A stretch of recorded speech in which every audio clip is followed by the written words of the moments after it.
Hello everyone, today I'd like to discuss a game I was probably inevitably going to get to, but one that I am hesitant to speak about in any real capacity. Today we'll be discussing a game I wrote called Balaskr. How it works, what it's about, and why I fucking like it. Starting off with the setting, Balaskr is set in the namesake land, which is itself a large desert, composed of an outer desert, which is more akin to the Mojave, with large stretches of rocky, dry ground, and ultimately not a lot of groundwater, but not quite dunes of sand that you could wander over without any real notable types of visual aid. The inner area is more like the high desert. Sand dunes are stretching as far as the eye can see.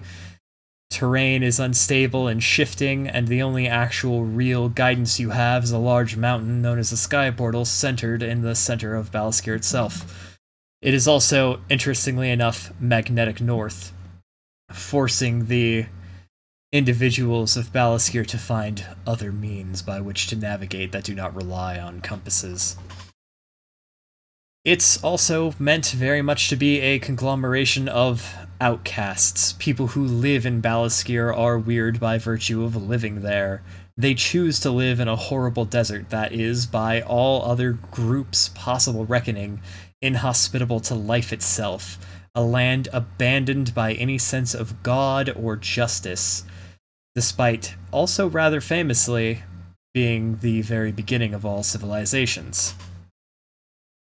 And the game is, basically, the setting and adventures to have there, at least from a background point of view, filled with different species that live there and various information about the cultures that they come from and how they fit into Balaskr traditionally, as well as things like the local religions that are very common, regions, how people tend to make settlements, a couple of major areas that people do tend to live that are reasonably common touchstones for people to be in, creatures that live there, their various place in the life of your average person in Balaskr. And that is the very broad strokes of the setting without going into any real specific detail. As for the way the game mechanically works, this is where it gets a little bit strange. I will admit that I may have gotten incredibly carried away while I was going and making this particular game, egged on by a joke with my good friend's son about something called usage die and how you could apply them to anything if you were willing to try hard enough.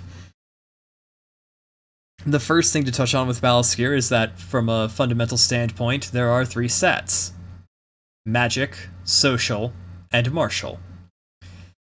Martial is all physical things, from sneaking as well as lifting gates and throwing rocks at people, whereas social is obviously your ability to talk to people, calm animals, and communicate through language barriers, and magic is magic. You use it to throw fireballs at people, and other more useful things. These stats are on a scale of 1 to 6, or I should say 0 to 6. 0 in a stat means you are physically incapable of using it. 1 nets you a d4, 2 d6, 3 d8, 4 d10, 5 d12, 6 d20.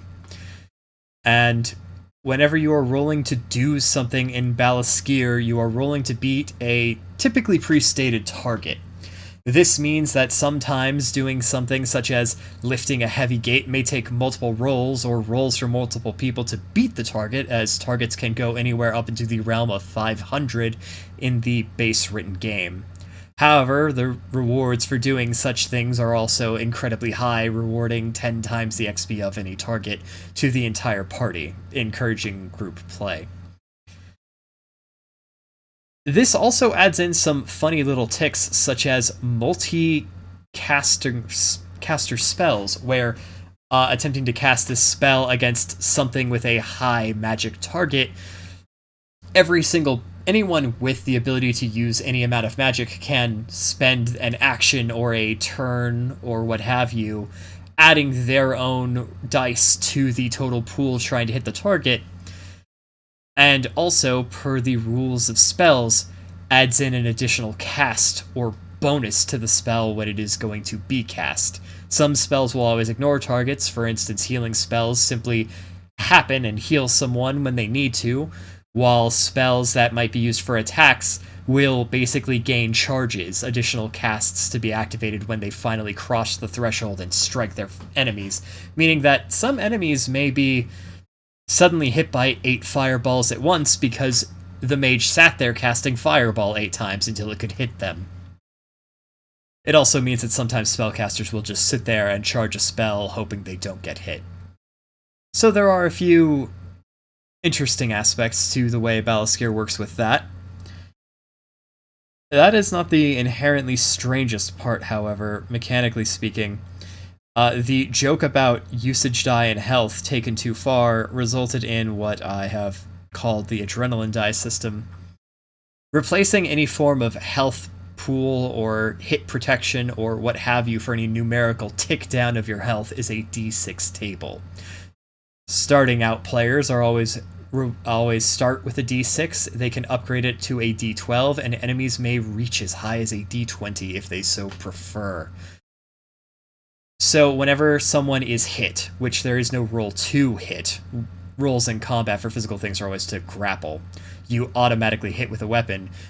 To determine whether or not it was a insignificant blow, a blow that does some harm and dazes the enemy but does not necessarily directly wound them, or a fatal blow, you roll a whatever the die is for the enemy, and for players at the very start of their adventures, a d6.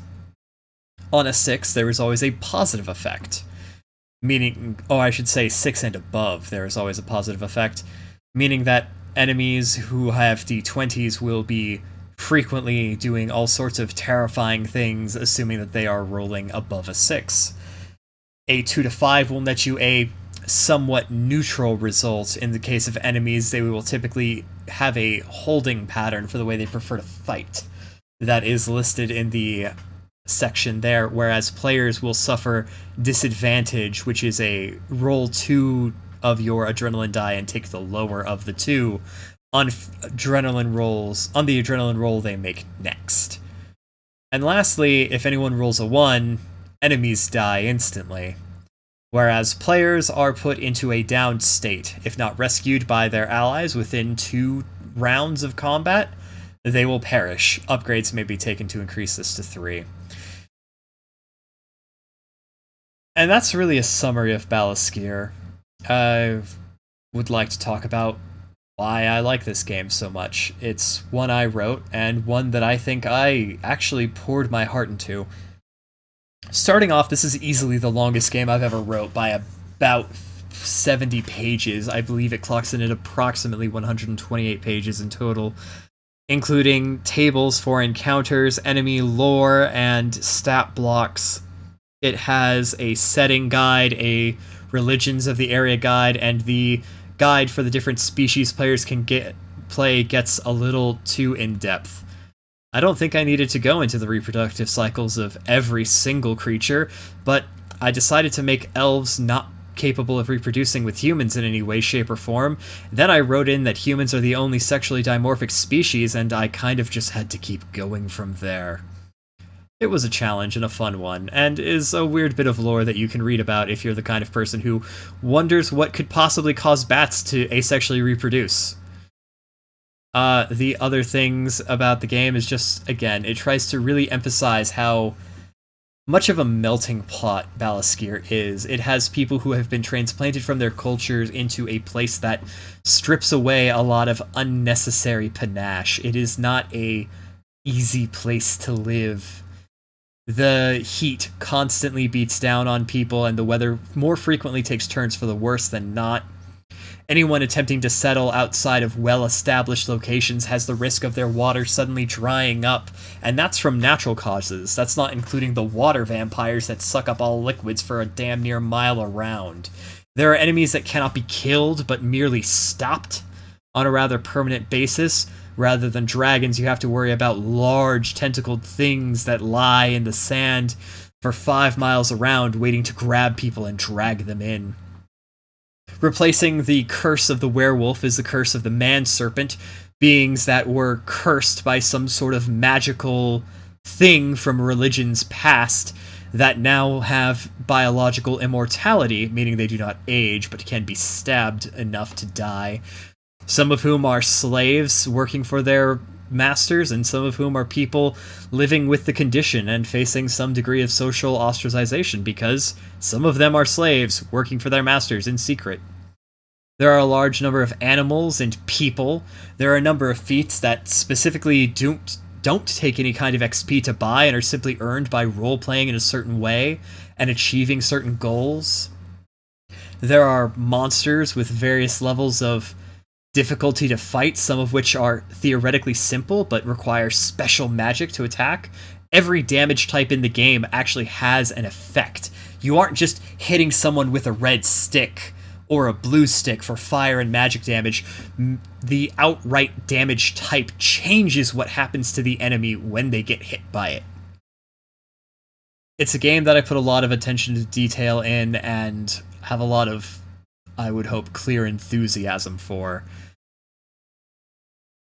The game is also priced at pay what you would like. As I price all my games, anyone who is interested in buying the game, I would greatly appreciate such kindness, but you're not obligated to, and if you are seeing this video, there will be a link in the description to get the game.